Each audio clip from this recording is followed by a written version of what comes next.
Se você encontrasse um português no ano de 1500, ele lá falando como as pessoas da época dele e você com o vocabulário que tem hoje, será que vocês conseguiriam se entender? Olá, amigos da história! Já que é difícil saber exatamente como soava a língua portuguesa naquele período, porque ainda não era possível gravar um áudio como esse meu, por exemplo, só podemos contar com os textos que eles deixaram. A carta de Pero Vaz de Caminha ao rei Dom Manuel sobre a chegada ao Brasil nos dá algumas pistas. Quem puder, veja como foi escrito. Eu tentarei ler imaginando como eles falavam. Provavelmente não era assim, é apenas para que as pessoas cegas possam acompanhar, tá bom? Posto que o capitão-mor desta vossa frota e assim os outros capitães escrepuam a vossa alteza noa do achamento desta vossa terra noa, que se ora nesta navegação achou,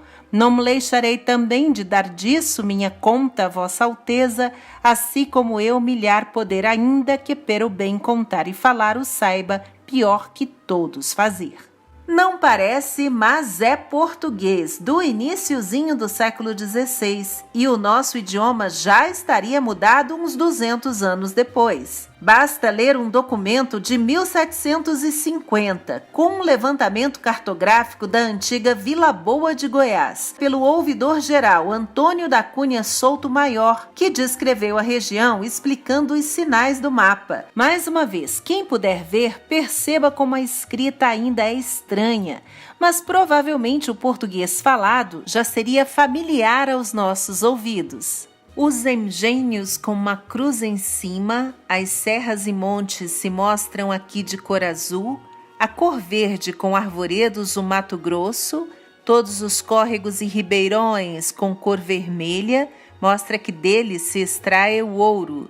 Os pontos redondos como este assinalam as legoas. Em 1758, o Marquês de Pombal, primeiro-ministro de Portugal, proibiu o uso do tupi, que era a chamada língua geral, e era mesmo falada por todos no Brasil, de todas as classes, não só os índios, falada até mesmo por outros grupos indígenas que tinham outras línguas nativas, como os do Amazonas, por exemplo, que aprenderam o tupi com os jesuítas. Na época, esses religiosos também acabariam expulsos do Brasil pelo Pombal, que queria enfraquecer o poder da Igreja Católica na colônia e tomar todas as propriedades dela. Mas já era tarde, o Brasil tinha assimilado muito do vocabulário tupi e também do guarani, e até hoje nós falamos o idioma indígena em palavras como bichano, capoeira, gororoba, guri, cutucar, jacaré, maracanã,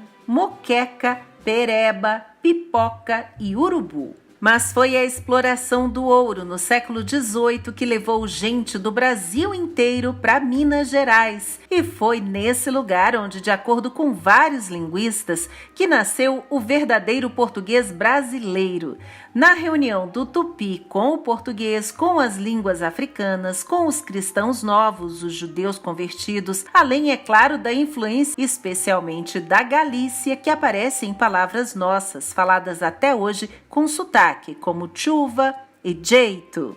Então, era um idioma novinho e todo misturado, que se espalharia pelo centro-sul do Brasil, com os bandeirantes e os tropeiros, que circulavam nas rotas do comércio de mulas e de alimentos para abastecer aquela zona do minério. Entre Minas e Goiás, alguns lugares ainda preservam os antigos modos de falar, em palavras quase esquecidas do português daquele período, que hoje parecem até erradas, mas que seguem na boca de pessoas mais idosas, acima dos 70, 80 anos. É o caso de traição, sacristia, depois, precisão e tristura. No interior de São Paulo, palavras como porta e carne, com esse R bem puxado, chamado R retroflexo, são uma versão do modo de falar do português do bandeirante, lá desde o século XVII, e que depois seriam palavras também faladas cortando consoantes e o plural, como em as mulher, dialeto classificado atualmente como caipira, também em partes do Paraná, Minas, Goiás e Mato Grosso, e firme o golpe.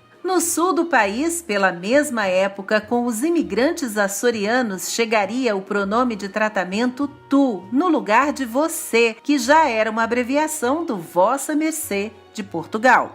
O litoral nordestino receberia muitos africanos escravizados, enquanto para o interior do Nordeste fugiriam os índios expulsos do litoral pelos portugueses. Resultado: da Bahia ao Maranhão, em alguns estados hoje se fala minha tia, enquanto em outros se diz bom dia e tem até quem fale muito. Aliás, foi o brasileiro que acrescentou uma letra N nessa palavra, muito, que não existe da forma escrita. Quer ver? Experimente falar muito, sem esse som nasal. Mas por algum motivo os portugueses passaram a ter mais pressa de falar e desde o século XVIII começaram a cortar as vogais das palavras. Por exemplo, esse aparelho que aparece na imagem à sua frente trata-se claramente de um telefone. Em 1808, a corte portuguesa se instalou no Brasil e trouxe junto 16 mil lusitanos que ocuparam o Rio de Janeiro da noite para o dia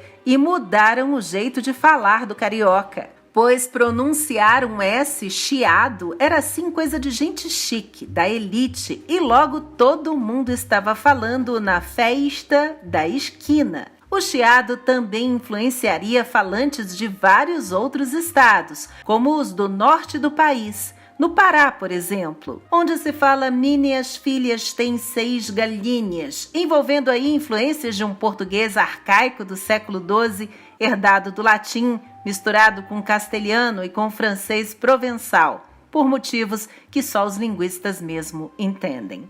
E a essa altura, os africanos já marcavam presença no Brasil há uns 250 anos. Como uma das heranças, o país inteiro falaria dengo, cafuné, moleque, caçula, cachaça, muvuca, fubá, cachimbo e tantas outras palavras do nosso vocabulário diário. E o português escrito pela princesa Isabel já estava até bem mais próximo do nosso, como podemos conferir, ler e entender neste bilhete de 1867, que ela fez para uma amiga. Minha querida Maria Eufrásia, convidamo-la e toda a sua família a virem cá no dia 4 às 8 horas da noite. Haverá dança e espero que trarão não só suas parentes senhoras, como seus parentes homens. Sua amiga do coração, Isabel, Condessa de...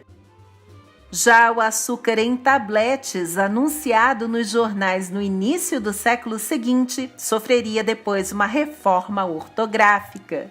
Ainda no século XIX, passaríamos a receber ondas de imigrantes de várias outras partes do mundo. De origem italiana, seriam aportuguesadas palavras como campanha, capricho, pança, embrulho e, é claro, macarrão. Com os japoneses, começaríamos a falar kimono e karaokê. Do contato com os sírios libaneses, assimilamos palavras como esfirra e quibe. Já com os descendentes de poloneses e alemães no sul do país, podemos pegar carona no carro para ir no barranco do rio armar a barraca e comer um churrasco. E não vamos esquecer que o português também é falado em vários países da África, incluindo Angola e Moçambique, além de Macau, na China, em Goa, na Índia e no Timor-Leste, por exemplo, sendo mais de 270 milhões de falantes, a quinta língua mais falada do mundo.